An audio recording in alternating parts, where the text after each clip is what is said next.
Gurudev ki jai, Nityalila Pravishtam Vishnupad, Ashtatarashtatashmat Srila Bhaktivedanta Vaman Goswami Maharaj ki jai, Nityalila Pravishtam Vishnupad, Ashtatarashtatashmat Srila Bhaktivedanta Swami Maharaj Srila Prabhupada ki jai, Nityalila Pravishtam Vishnupad, Ashtatarashtatashmat Srila Bhakti Vigyan Keshav Goswami Maharaj ki jai, Nityalila Pravishtam Vishnupad, Ashtatarashtatashmat Srila Bhakti Siddhanta Saraswati Goswami Prabhupada ki jai, Nityala Pravishta Mahabhagavat Srila Goksharas Babaji Maharaj ki jai, Nityala Pravishta Srila Satchidananda Bhakti Vinod Thakur ki jai, Nityala Pravishta Vaishnav Sarvabhauma Srila Jagannath Das Babaji Maharaj ki jai, Shri Rupa Navagariya Guru Varga ki jai, Shri Rupa Sanatan Pata Raghunath, Shri Jeev Gopal Patadash Raghunath Shara Goswami Prabhu ki jai, Shri Sarup Damodar Rai Ramanandari Shri Gopasha Vrinda ki jai, Namachay Sridhari Das Thakur ki jai, प्रेम से कहो श्री कृष्ण चैतन्य प्रभु नित्यानंद श्री अद्वैत गदाधर शिवासरि गौर भक्त वृंद की जाय, श्री क्षेत्र मंडल गौर मंडल ब्रज मंडल मथुरा वृंदावन धाम की जाय, सर्व अभिष्ट प्रदात गिरिराज महाराज की जाय, श्री राधा कुंड श्याम कुंड की जाय, श्री यमुना देवी गंगा देवी की जाय, श्री तुलसी महारानी वृंद देवी की जाय, श्री भक्ति देवी की जाय, श्री पूर्णमासी योगमाया की जाय, श्री गोपेश्वर महादेव की जाय, श्री हरिनाम संकीर्तन की जाय, श्री भक्ति रसमित सिंधु की जय, श्री रूप गोस्वामी पार की जय, श्री नेक्टर ऑफ डिवोशन की जय, श्री प्रभुपाद की जय, श्री अनंत कोटि वैष्णव वृंद की जय, समागत गौर भक्त वृंद की जय, श्री निताय गौर प्रेमानंदे हरि हरि बोल। Dandavat pranams Raseshwari Mataji and Vipul Hari Bol. Alright, so as I mentioned yesterday, these readings, this isn't going to be like the Srimad Bhagavatam readings where I just read through, and but this is going to be like more of a study thing for myself. So it's going to be a little bit slow and choppy. Yesterday I was just trying to read through, but then Rup Manjari suggested I just do it how I want to do it, like study slowly. And so actually, if I was doing it totally on my own, I'd be even more in depth. I try to look at Srila Srila Goswami Maharaj's Bengali edition of Bhakti Rasamrita Sindhu. But this, anyways, it's good to get. I think it's good to get through it somewhat fast, not too slow, so that you get an overall picture, and then later on we could, then you can go through it even in more depth and read all the commentaries, Srila Jiva Goswami's commentary, Srila Vishwanath Chakravarti Thakur's commentary. But right now I'm gonna go kind of medium fast. Not super fast, like where I'm just reading straight through Bhakti Rasamrita Sindhu, but I'm going to go medium fast. Like where I go through Bhakti Rasamrita Sindhu, but I keep on referring to other editions along the way. If I did it with the Bengali Bhakti Rasamrita Sindhu, everybody would be sitting here waiting for me forever, trying to figure out each sentence and looking up tons of words. Yeah, that would be too slow. But I think it's good to always get like a bird's eye view at first, and then to go into more depth. Then you know where you are. So I found this pretty cool chart. It's a structure of Bhakti Rasamrita Sindhu compared with Srila Prabhupada's Nectar of Devotion. And just now, that's why I'm like 20 minutes late today, is because I was looking for more resources for Bhakti Rasamrita Sindhu, and I'm not sure how bona fide it is, the people. Some guy named Vrajkishore Das, Victor Dikara, I don't know him, but this is like really obvious stuff, and so I don't think there's any worry here that we're reading something not in line. This is like very straightforward.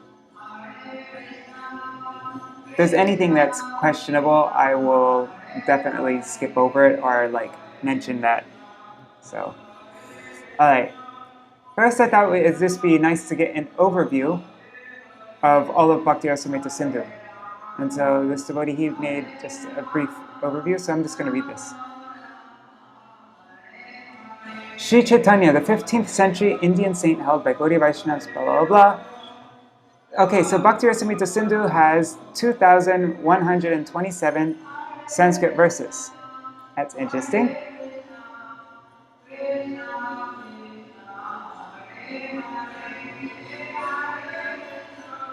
Okay, yeah, and you know what the bhakti rasamrita sindhu means? Like bhakti ras is the juice, the ras. No, ras is a word that you can't really explain in English, and that's why you just need to have it in Sanskrit. But ras means the mellows, like the different flavors, the different relationships with Krishna. You know, those are all different rasas. Like there's Shantaras, Dasyaras, Sakyaras, Vatsalyaras, Madhurras. Ras also means nectar. It means juice. It means, you know, it, um, flavor. All these different things. Humors. Um, so, Bhakti Ras.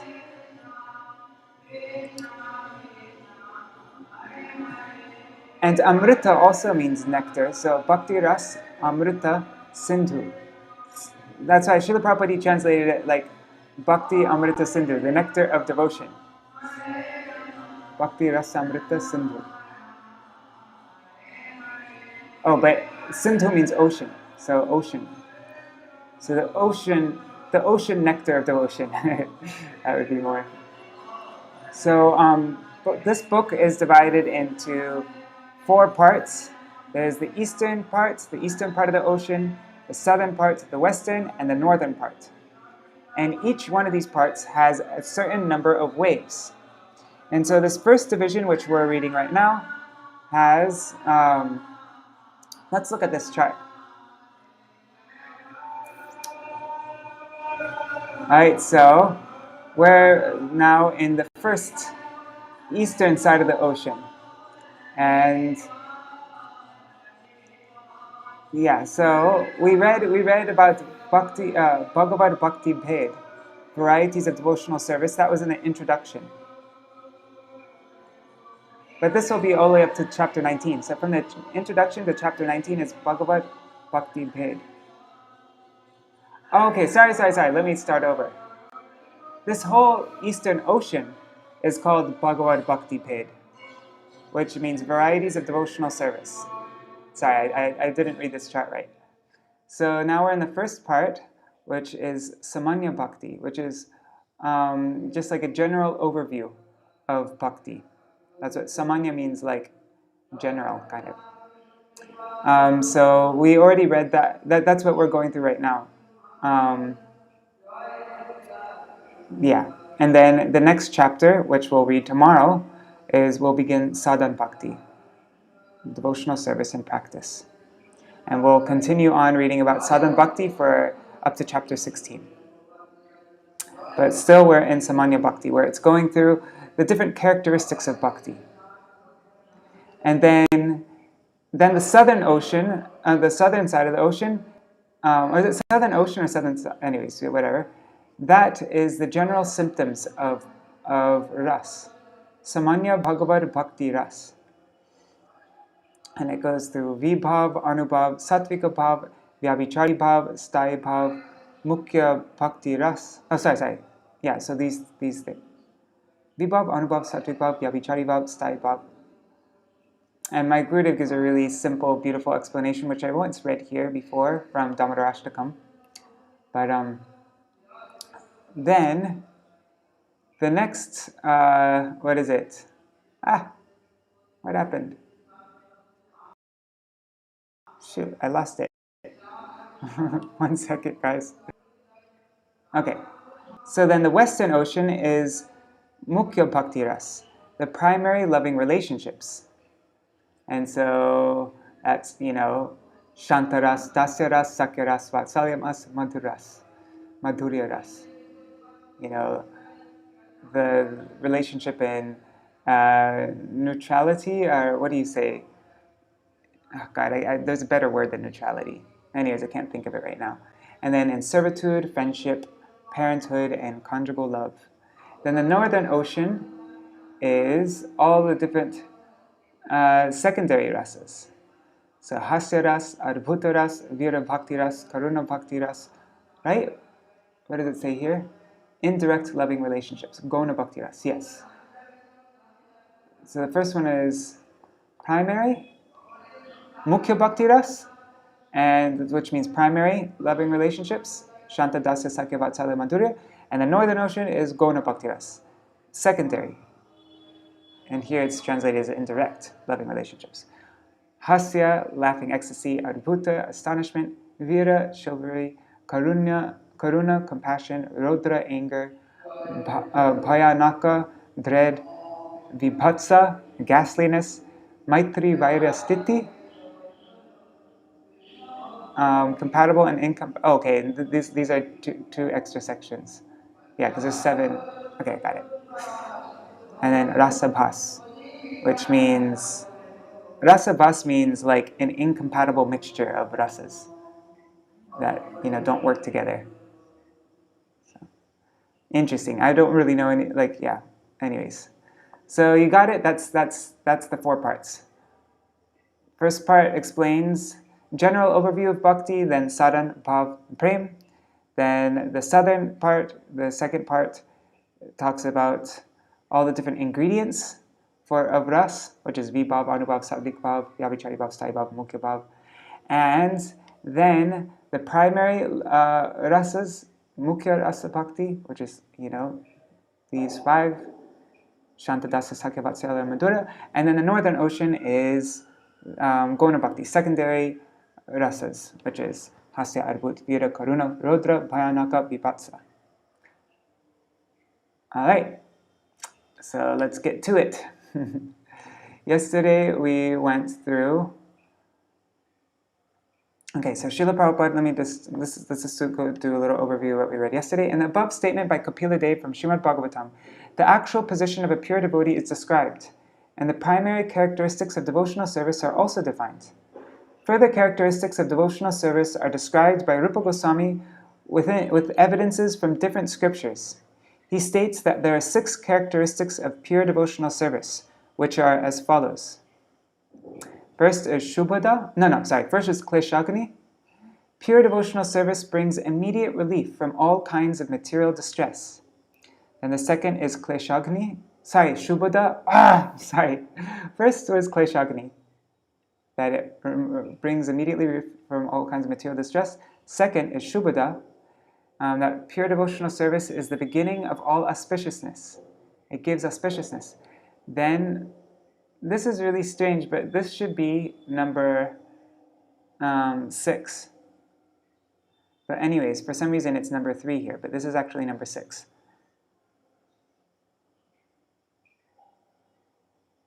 Anyhow, and then this 5 should be number 3, and this 4 should be number 5. It's all mixed up here. Anyways, I don't know what to do. Should I read it in the right order? Okay, pure bhakti derides even the conception of liberation, and pure devotional service is sudurlabha, it's rarely achieved, and pure devotional service automatically puts one in transcendental pleasure, sandarananda visheshatma. And pure devotional service is the only means to attract Krishna. So yesterday we read the first 2, that Kleshagni, relief from material distress, and Shubhada. Let me zoom out. Okay, yeah, that's where we are now. Happiness in Krishna consciousness.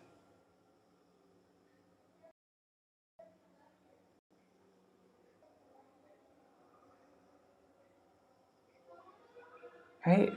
Sorry, one second. Give me a second here. Yeah.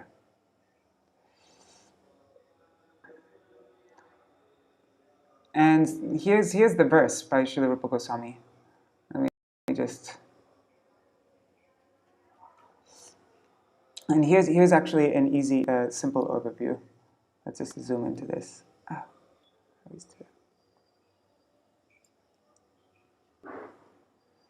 Okay. I hate this system. Kleshagni Shubhada Moksha Lakuta Krit Sadurlabha Sandarananda Visheshatma Shri Krishna Karshani Chasa. This is from the 17th verse of the first chapter. Bhakti eradicates all suffering. She bestows auspiciousness. She trivializes all other achievements, even liberation. She is very difficult to attain. She has the quality of uniquely condensed bliss, and she attracts Sri Krishna. And these first two are the symptoms of sadhan bhakti. I mean, these are the qualities of sadhan, like, the characteristics of sadhan bhakti. These next two, moksha lakuta krit and sadulabha, these are the characteristics of bhav bhakti. And the last two, Sandarananda Visheshatma and Sri Krishna Karshini, are the characteristics of Prem Bhakti.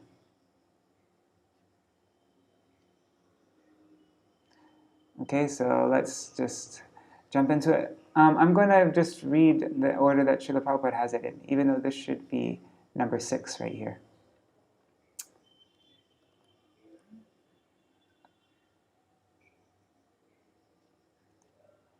How come it's jumping all over? Okay. Srila Rupa Goswami, happiness and Krishna consciousness. Srila Rupa Goswami has analyzed the different sources of happiness. He has divided happiness into 3 categories, which are 1. Happiness derived from material enjoyment. 2. Happiness derived by identifying oneself with the Supreme Brahman. And 3. Happiness derived from Krishna consciousness.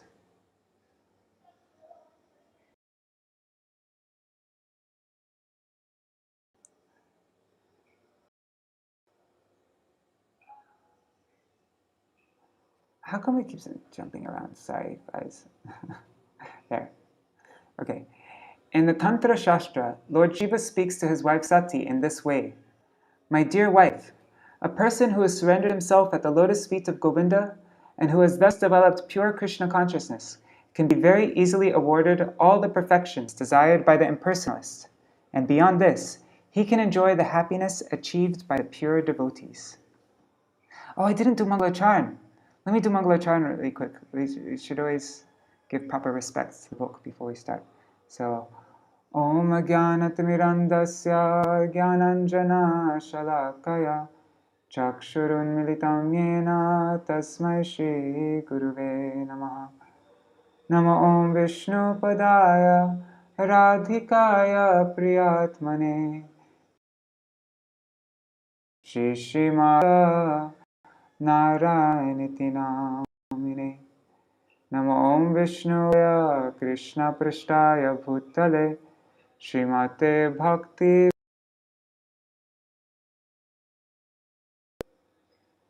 Shri Chaitanya Manobhishtam Stapitam Yena Bhutale Swayam Rupa Kadamayam Tati Swapadantikam. Namo Mahavadanyaya Krishna Prema Pradayate Krishnaya Krishna Chaitanya Namne Gauratishe Namaha. He Krishna Karuna Sindho Dinabandho Jagatpate Gopesha Gopika Kanta Radha Kanta Namostute Tapta Kanchana Gaurangi Radhe Vrindavaneshwari Vrishabhanu Sute Devi Pranamami Hari Priye Bhajashri Vrindaya Tulsi Devaya Priyaya Keshavasya Krishna Bhakti Pradadevi Sattvatai Namo Namaha. Bhajashri Krishna Chaitanya Prabhu Nityananda Shri Advaita Gadadhar Shivasari Gaur Bhakta Vrinda. Hare Krishna Krishna Krishna Hare Hare Hare Rama Rama Rama Hare Hare.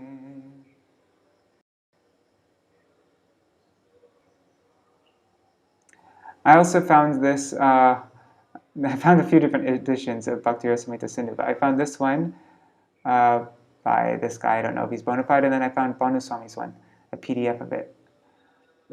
But I just had it open. What happened to it? Is this Bhanu Swami's? Here's Bhanu Swami's.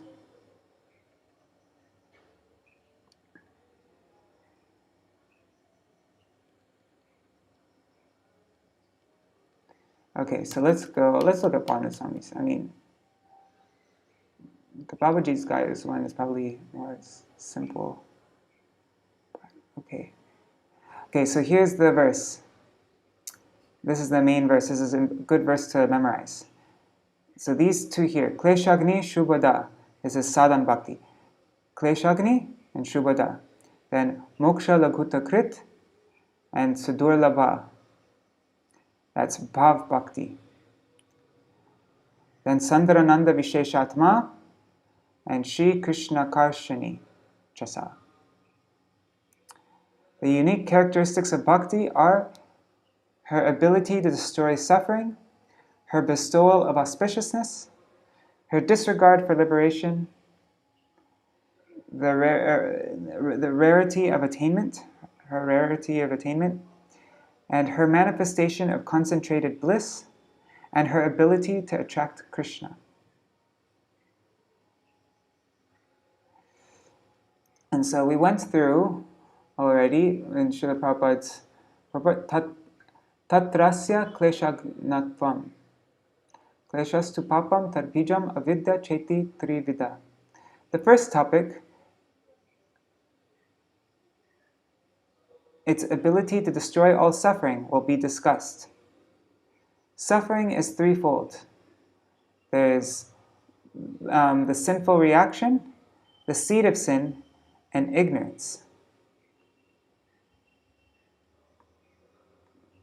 Papam, tadbijam, avidya. These three things. So now papam, it's going through papam.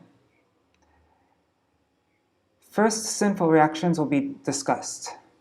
There are two types of sinful reactions, effects of sinful acts. There's those which are going to be experienced in future lives, aprarabdha, and those which are being experienced in this lifetime, prarabdham. So aprarabdha is what's in store for you, and prarabdha is what you're going through right now. And then there's an example of destroying aprarabdha from the 11th canto of Bhagavatam. This verse, Yatagni susamidharchi karotte dhangsi bhasmasat tata madvishaya bhaktir udvainangsi kritsnasha.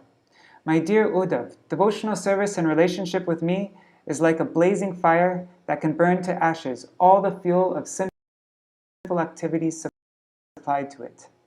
So that's an example of bhakti destroying one's aparabdha karma. All sinful ways that are in store for you. It's all gone just by devotional service.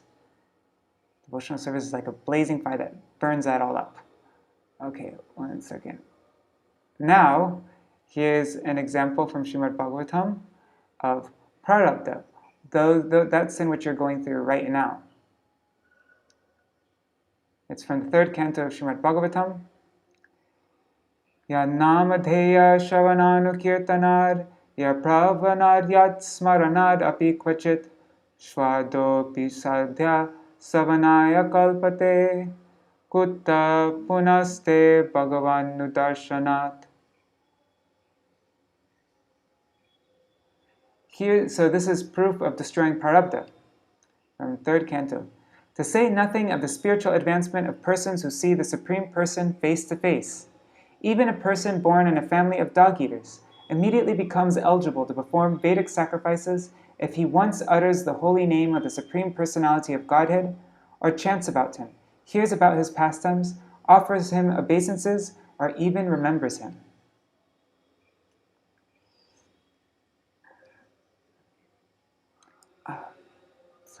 Okay.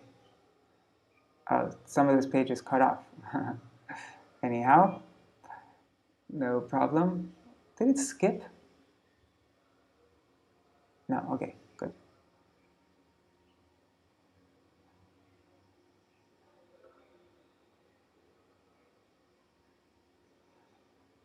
It was understood that the low birth of the dog-eater is the cause of his disqualification for performing sacrifices. The sinful reaction by which he attains such a low birth in this life is called the prarabdha sin. Okay, so that's what he has to go in this lifetime. And then there's lots of commentary there. Now, Also in the Padma Puran, it is said, for those engaged in bhakti to Vishnu, step by step the aparabdha, kut, bij, and prarabdha karmas are destroyed. And so Srila Prabhupada goes through and explains aparabdha, kut, bij, and prarabdha. We already went through all this, so this is an overview of what we went through. Anyways, let's just go through this a bit more quickly, since we already went through all this. And actually, I'm supposed to be doing a class soon, in 15 minutes. Oh my God. Okay. So now, where is Shubhada? Huh. I wish they made things more clear in here. I wish they would make it bold. There, here's Shubhada, I missed it here. Okay, so that was Kleshagni. Destroys all types of klesh, all kinds of, all these different kinds of sins. Now bhakti is Shubhada. This is the second quality of sadhanti. Shubhani prinanam sarva jagatam anuraktata sarguna sukam ityadinyakyatani manishibi. I had a hard time reading that. Okay. So, next, the second unique characteristic of Uttam Bhakti, namely its bestowal of Shubha, of auspiciousness, is discussed. The wise explain that there are 4 types of auspiciousness. First type is affection for all living entities. Second is being attractive to all living entities. Third is possession of good qualities. And happiness, as well as other items.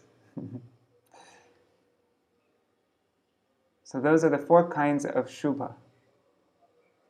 And now it's going to give evidence. Srila Goswami is going to give evidence from Shastra about the different kinds of Shubha.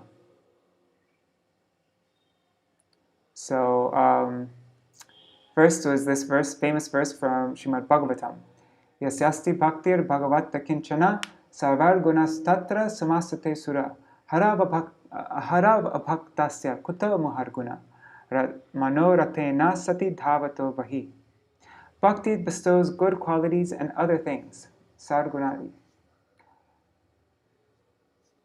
So this is the first of the 4 kinds of Shubha.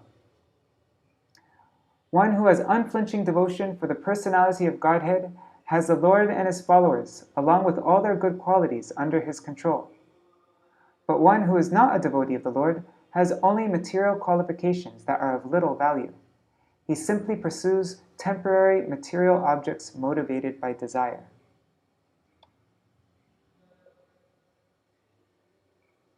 So that was the first characteristic of Shubha, of auspiciousness. Now is the second characteristic. Bhakti bestows happiness.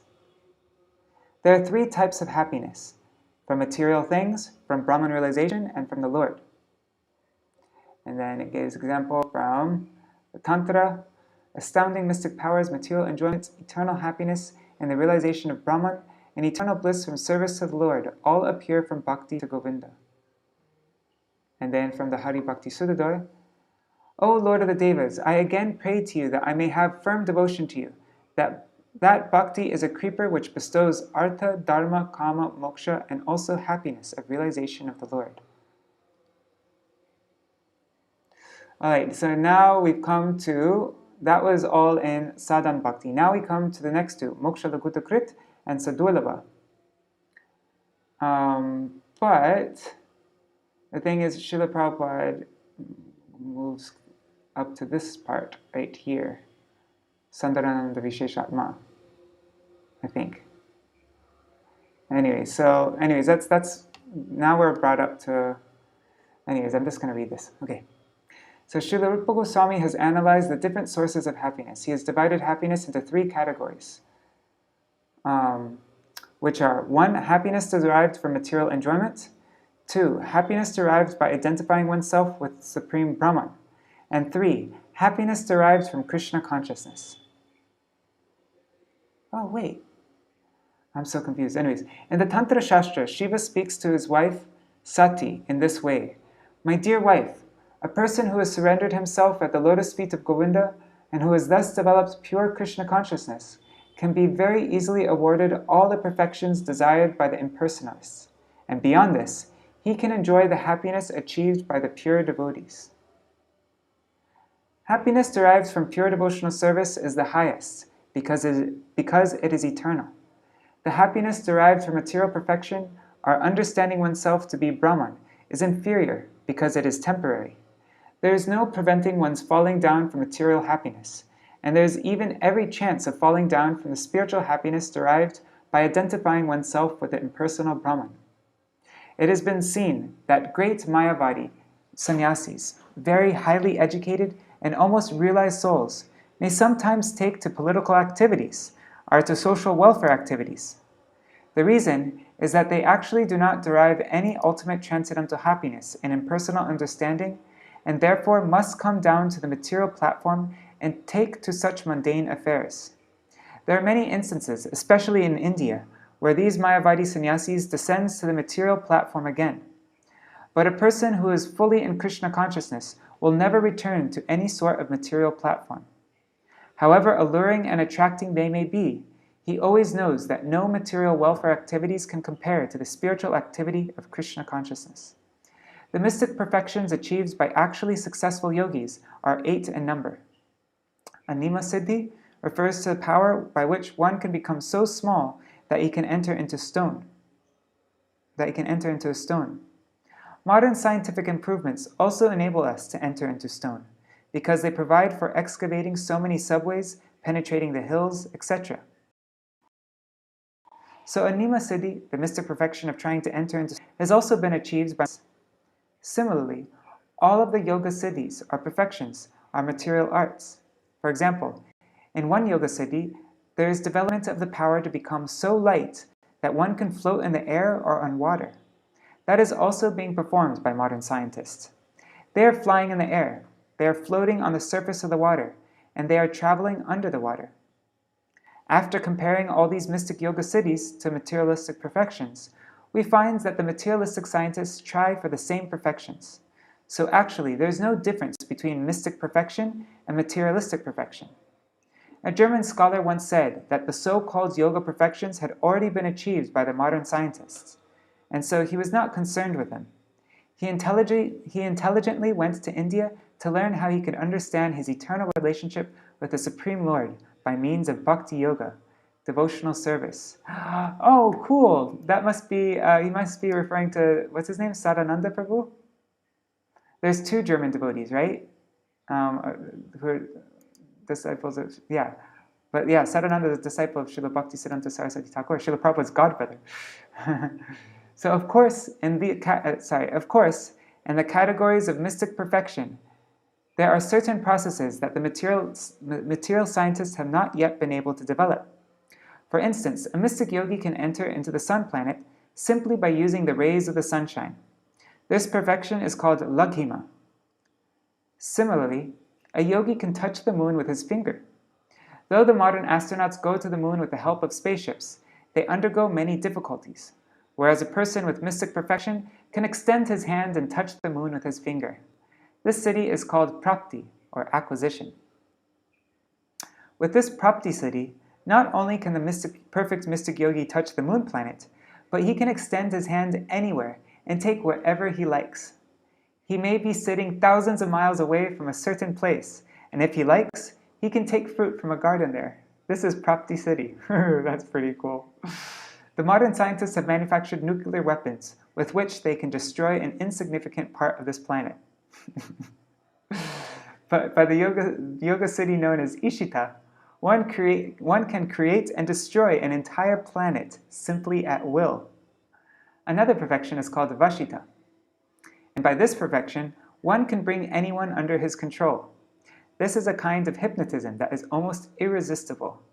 Sometimes it is found that a yogi who may have attained a little perfection in this Vashita, mystic power, comes out among the people and speaks all sorts of nonsense, controls their minds, exploits them, takes their money, and then goes away. There's another mystic perfection which is known as prakamya, magic.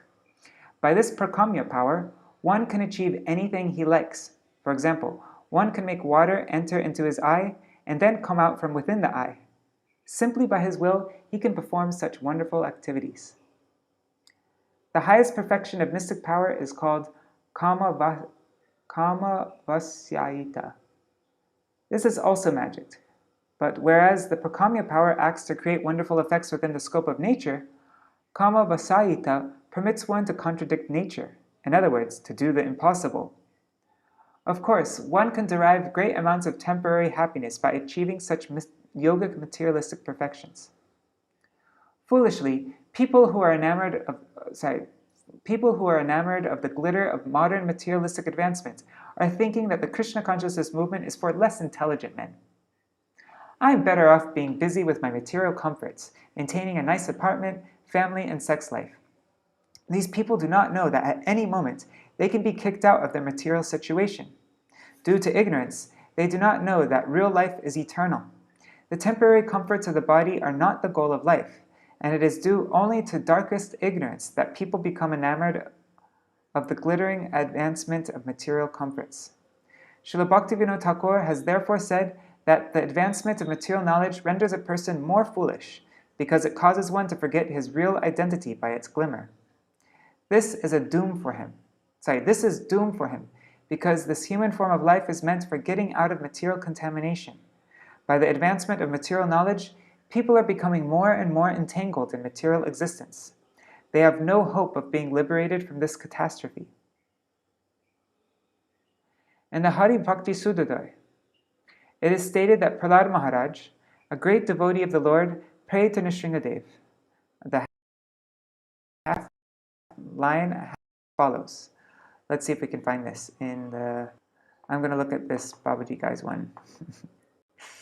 Where is it? Arg. Let me find it. It's right here. How come? Okay, it's right over here. I have so many things open. Okay. Let me search for Hari Bhakti Suddho. Okay.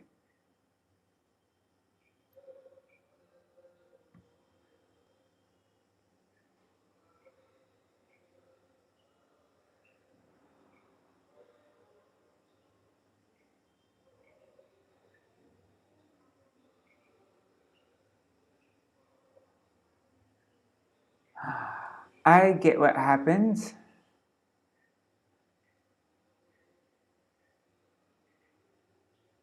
One second. Okay. Okay, I think I get what happened.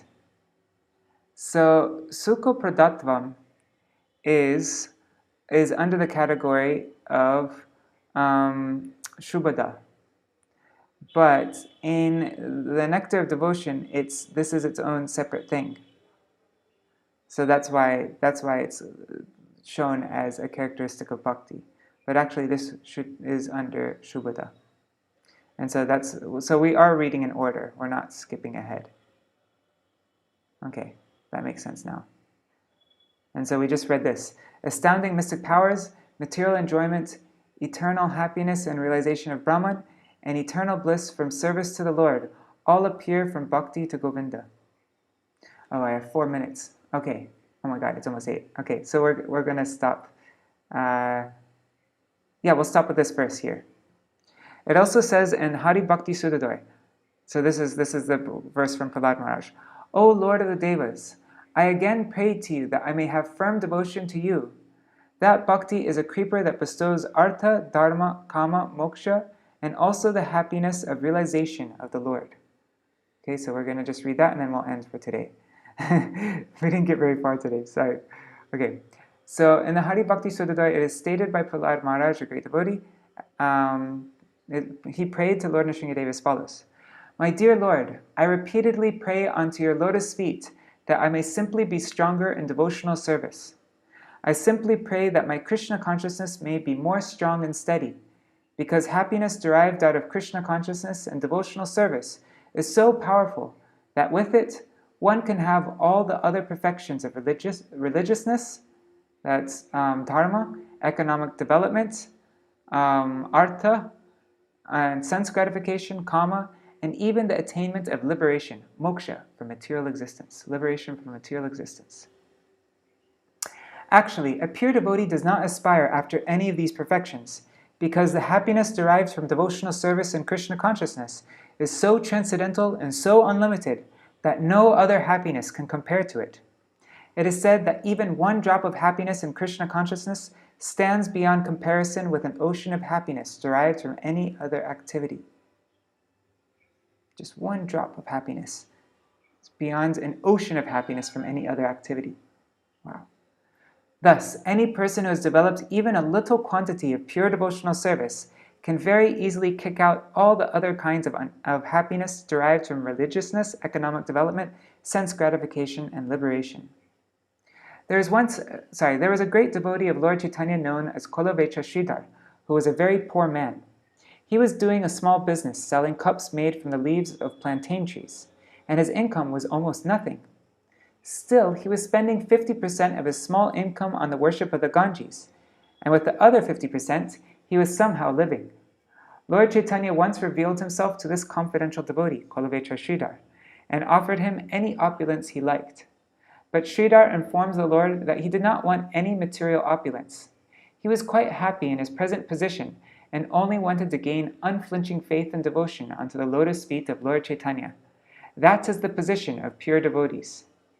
If they can be engaged 24 hours each day in devotional service, they do not want anything else, not even the happiness of liberation or becoming one with the Supreme.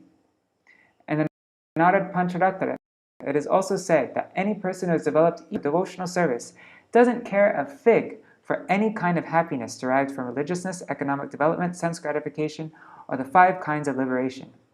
Any kind of happiness derived from these 4 things, religiousness, economic development, liberation, or sense gratification, cannot even dare to enter the heart of a pure devotee. It is stated that as the personal attendants and maidservants of a queen follow the queen with all respect and obeisances, similarly, the joys of religiousness, economic development, sense gratification, and liberation follow the devotional service of the Lord. In other words, a pure devotee does not lack any kind of happiness derived from any source. He does not want anything but service to Krishna. But even if he should have another desire, the Lord fulfills this without the devotee's asking. Alright, so tomorrow we will read on. This is Sudurlabha.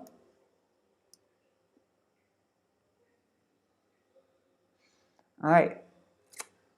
Actually, one second. I just want to check one thing. I know I'm supposed to stop right now. Okay, so that verse that we just read was Moksha Logutakrit. That was the 3rd feature of Bhakti. This is in Bhav Bhakti.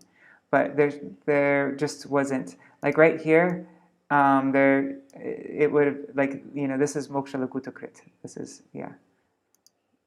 So, like, yeah, if there was a title here, that would be, anyways. And so we just did this one, Moksha Logutakrit, and these 2 verses, and now tomorrow we'll do Sudurlabha.